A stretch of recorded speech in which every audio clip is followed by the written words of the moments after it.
Hare Krishna, Radhe Radhe. Welcome to my channel Laddu Gopal ji की सेवा ज्ञान भक्ति। कैसे हैं आप सभी लोग? आशा रखती हूँ अच्छे ही होंगे।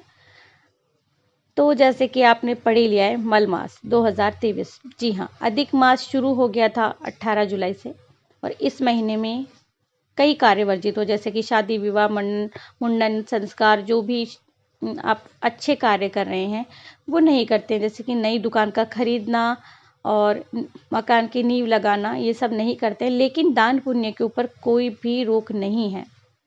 ये महीना दान पुण्य के लिए बहुत शुभ माना गया है। स्वयं भगवान श्री कृष्ण ने कहा है कि अधिक मास में जो भी कोई दान करेगा उसका अनन्य पुण्य आपको प्राप्त होगा। स्वयं श्री कृष्ण भगवान ने अधिक मास को वरदान दिया है कि जो व्यक्ति इस महीने में सच्चे मन से पुण्य कर्म करेगा उसे उसके कर्मों का 10 गुना अधिक फल प्राप्त होगा। आज हम हमारे इस वीडियो में मल मास यानी कि पुरुषोत्तम मास की कथा सुनने वाले हैं। जो भी व्यक्ति, महिला हो या पुरुष, अधिक मास यानी कि पुरुषोत्तम मास का स्नान कर रहा है उसे ये कथा रोजाना सुननी चाहिए। मल मास के पुरुषोत्तम मास बनने की जो कथा है बहुत ही रोचक है। चलिए हम लोग चलते हैं। इस कथा के अनुसार सभी 12 महीनों के अलग अलग स्वामी होते हैं, पर स्वामी विहीन होने के कारण अधिक मास को मल मास कहा जाता था और उसकी बहुत निंदा होती थी, जिससे मलमास को बड़ा कष्ट पहुंचता था। इस बात से दुखी होकर के मलमास श्री हरि विष्णु के पास चला जाता है और अपना सारा दुख विष्णु भगवान को बता देता है। श्री हरि उसे लेकर गोलोक पहुंचते हैं, जहाँ श्री कृष्ण विराजमान होते हैं। भगवान श्री कृष्ण ने मलमास की व्यथा सुनी और उन्हें वरदान दे दिया, आज से मैं तुम्हारा स्वामी हूँ। इससे मेरे सभी दिव्य गुण तुम में समाविष्ट हो जाएंगे। जैसे मैं पुरुषोत्तम के नाम से विख्यात हूँ, वैसे ही तुम भी पुरुषोत्तम मास के नाम से विख्यात हो जाओगे और जाने जाओगे। शास्त्रों के अनुसार हर तीसरे साल में पुरुषोत्तम मास की उत्पत्ति होती है। इस मास के समय जो भी जप तप दान व्यक्ति करता है ना, उसका अनंत पुण्य उसे प्राप्त होता है।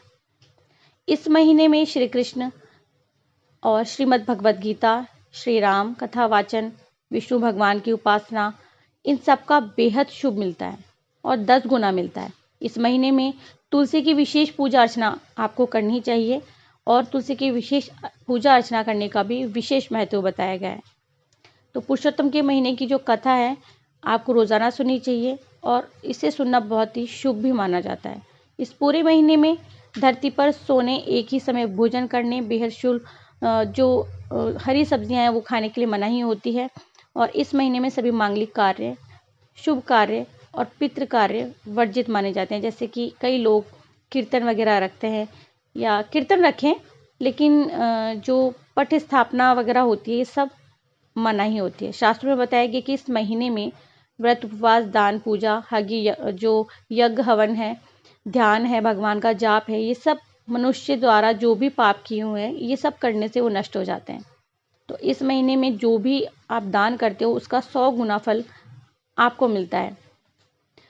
इस महीने में धार्मिक जो तीर्थ स्थल है वहाँ पर जाकर दर्शन करना चाहिए, स्नान करना चाहिए। इससे व्यक्ति को मोक्ष की प्राप्ति होती है। तो महत्व और कथा दोनों ही मैंने आपको इसमें बता दिया है। अब बता देते कि कैसे ये अधिक मास बनता है। जिस महीने में सूर्य संक्रांति नहीं होती वह अधिक मास का कहलाता है। तो पुरुषोत्तम के महीने में दीप दान कीजिए, वस्त्र दान कीजिए, श्रीमद् भगवद गीता, कथा, ग्रंथ दान, जो भी आप दान कर सकते हो। शालिग्राम भगवान लेकर के आप किसी को सेवा, मंदिर में सेवा दान दे सकते हो, शिवलिंग लेकर के दान दे सकते हो। इस महीने में दीपदान करने से ना धन वैभव में वृद्धि होती है। ठीक है, तो जितना हो सकता था मैंने आपको जानकारी दी है। तो मल मास को स्वयं श्री कृष्ण ने वरदान दिया था, वचन दिया था कि वो पुरुषोत्तम के नाम से जाना जाएगा। अब देखिए अधिक मास में आप क्या क्या दान कर सकते हो वो देख लेते हैं। घी से भरा हुआ आप चांदी का दीपक दान कर सकते हो। और ये जो मैं चीज़ें बता रही हूँ ना, आपको इन सब में से कुछ ना कुछ तो दान अवश्य करना चाहिए।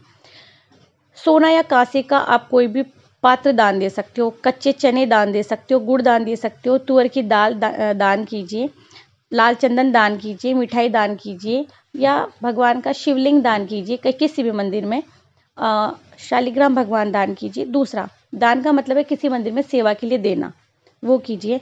जो अधिक मास स्नान कर रहे हैं, अगर किसी की सास स्नान कर रही है तो बहू पैर छू करके जो भी वस्त्र अपनी सास को दान देना चाहती है वो दे सकती है, या सास के पीहर से कोई उन्हें दान दे सकता है। ये हमारे हिंदू धर्म में होता आया है, होता है। दूसरा, आप अगर कोई अधिक मास स्नान कर रहा है तो आप कोई भी व्यक्ति अनजान ही क्यों ना हो, आप उसे भी दान दे सकते हो। 33 मालपुए देने का विधान बताया गया है, वो दान कर सकते हो आप। या कोई भी अधिक मास स्नान नहीं भी कर रहा है तो जो लोग अधिक मास में दान करना चाहते हैं वो अपनी भांजी को, ननद को, या अपने घर की बहन बेटियों को कोई भी पीतल का, कांसे का, स्टील का बर्तन लेकर उसमें 33 मालपुए या जलेबी रख करके दान दे सकते हैं।